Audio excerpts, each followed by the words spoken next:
கிறிஸ்து நாமத்தில் உங்கள் அனைவருக்கும் வாழ்த்துக்கள். இந்த நாளிலே தேவன் கொடுக்கிற பரிசுத்த ஆவியார் சொல்லுகிற ஒரு உயிருள்ள ஒரு வார்த்தை யோவான் 14:27. உங்கள் இருதயம் கலங்காமலும் பயப்படாமல் இருப்பதாக. உங்கள் இருதயம் கலங்காமலும் பயப்படாமல் இருப்பதாக சொன்னவர் இயேசு.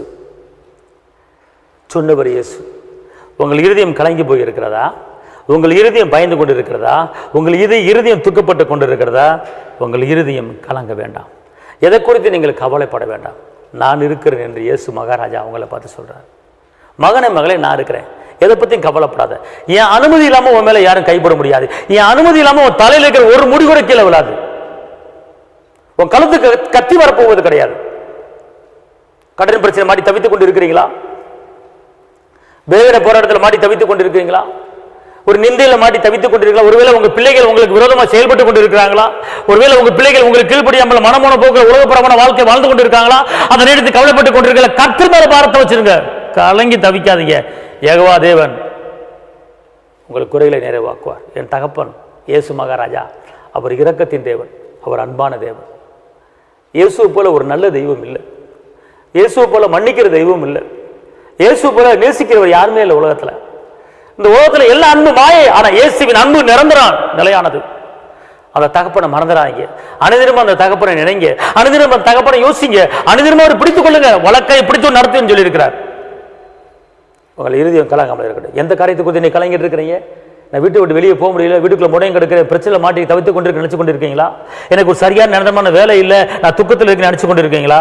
இதோ மகனே மகளே, நீ எழும்பி பிரகாசி, ஒளி வந்தது என்று சொல்லுகிறார். உன் துக்க நாட்கள் முடிந்து என்று சொல்லுகிறார். எழும்புங்க. உங்களுக்கு விரோதமாக ஒருத்தர் போராடி கொண்டு இருக்கிறாங்களா? உங்களுக்கு விரோதமாக வாக்குவாதம் பண்ணி கொண்டிருக்காங்களா? கர்த்தர் யுத்தம் பண்ணுகிறவர், கர்த்தர் வழக்காடுகிறவர். 2 நாளாகமம் 20ஆம் அதிகாரத்தில் யோசபாத்துக்கு விரோதமாக எளிமையான கர்த்தர் மடங்கடிக்க பண்ணாரு. தேவன் இறங்கினார், உனக்கா நான் வழக்காடுறேன், உனக்கா யுத்தம் பண்றேன். அதே போல இன்னைக்கு மனிதரிடத்துல வழக்காட முடியாமல் தவித்துக் கொண்டு இருக்கீங்களா? கர்த்தர் இறங்கி உங்களுக்கு வழக்காட போறாரு. பயப்படாதீங்க. பெரிய காரியத்தை கர்த்தர் செய்ய போறார். உங்களுக்கு நான் ஜெபிக்கிறேன், தைரியமா இருங்க. தகப்பனை இயேசுவே நன்றியோடு துதிக்கிறேன், ஸ்தோத்திரிக்கிறேன். இந்த நாளிலே அநேகர் மனிதரோட வழக்காட முடியாமல் தவித்துக் கொண்டிருக்கிற ஒரு சூழ்நிலையை ஆவியில உணர முடிகிறது. கர்த்தர் எனக்கு சகாயர், நான் பயப்படேன், மனுஷன் எனக்கு ஒன்றும் செய்ய முடியாது. மீண்டும் பயப்படுவதற்கு அனுமதித்த ஆவியை பெறலாம். அப்பா பிதா என்று கூப்பிடப்படுகிற புத்திர சுவிகரத்தின் ஆவியை பெற்றிருக்கிறோம். இந்த நாளிலே, இந்த வேலையிலே இந்த வார்த்தையை கேட்கிற தேவ பிள்ளைகள் மேல உங்களுடைய அற்புத கரம் இறங்கட்டும், உங்களுடைய அதிசய கரம் இறங்கட்டும், உங்களுடைய கிருபியின் கரம் இறங்கட்டும், உங்களுடைய பலத்தின் கரம் இறங்கட்டும், உங்களுடைய வல்லமையின் கரம் இறங்கட்டும், உங்களுடைய அபிஷேகத்தின் கரம் இறங்கட்டும். பரிசுத்த ஆவியினாலும் இறங்குவதாக. ரம்ம கத்தலமா சந்துடமா துரைக்கலா தூணமா துரபா. உன் பேரை பெருமைப்படுத்தி பயப்படாது என்று சொல்கிறார். லத்துனா மாதுஷன் நம்மள கரபா. உனக்காக வழக்காடுகிறவர்கள் உனக்கு எதிரிட்டு போராடி வருகிறார்களா? கர்த்தர் சொல்றார், மகளே நான் உனக்காக நான் இறங்குறேன், எந்த மனுஷனையும் கூப்பிட நான் இறங்கி வழக்காடுறேங்கிறார். தகப்பன இந்த நாளில் உங்களுடைய பிள்ளைகளுக்கு நீங்கள் இறங்குங்கப்பா. உங்களுடைய ரத்த கோட்டைகளை மறைத்துக் கொள்ளுங்க. உங்களுடைய பிள்ளைகளுக்கு பாதுகாப்பு தாங்க. யோபு குடும்பத்தை வேலி அடிச்சப்படும் அந்த குடும்பங்களை வேலி அடித்துக் கொள்ளுங்க. இயேசுவின் நாமத்தில் பிதாவே ஆமென்.